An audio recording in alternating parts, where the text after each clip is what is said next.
పంజాగుట్ట నిషా కేసులో ఆరోపణలు ఎదుర్కొంటున్న విజయసింహ సోమాజిగూడ ప్రెస్ క్లబ్లో మీడియాతో మాట్లాడారు. గత నెల 19న తనపై వచ్చిన హత్యా ప్రయత్న ఆరోపణలు అబద్ధమని తెలిపారు. మాజీ మేయర్ బాబా ఫసీయుద్దీన్ కావాలని తనపై కుట్రలు చేస్తున్నారని తెలిపారు. తన పిఏతో నిషాకి డబ్బులు ఇప్పించి తనపై నేరం మోపేలా చేశారని అన్నారు. నిషా, బాబా ఫసీయుద్దీన్ సూరజ్ పరారీలో ఉన్నారని, బాబా ఫసీయుద్దీన్ చాలా కబ్జాలు చేశాడని ఆరోపించారు.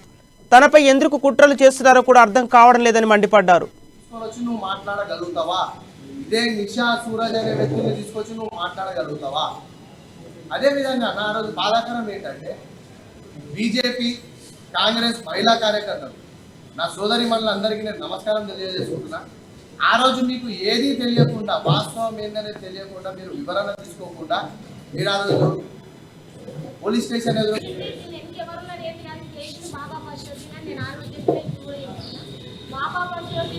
రాకుండా వెనకాల మాట్లాడుతూ ఎన్ని చేపిస్తారన్నది మాకు తెలుసు. మీకు ఎవిడెన్స్ కావాలంటే కూడా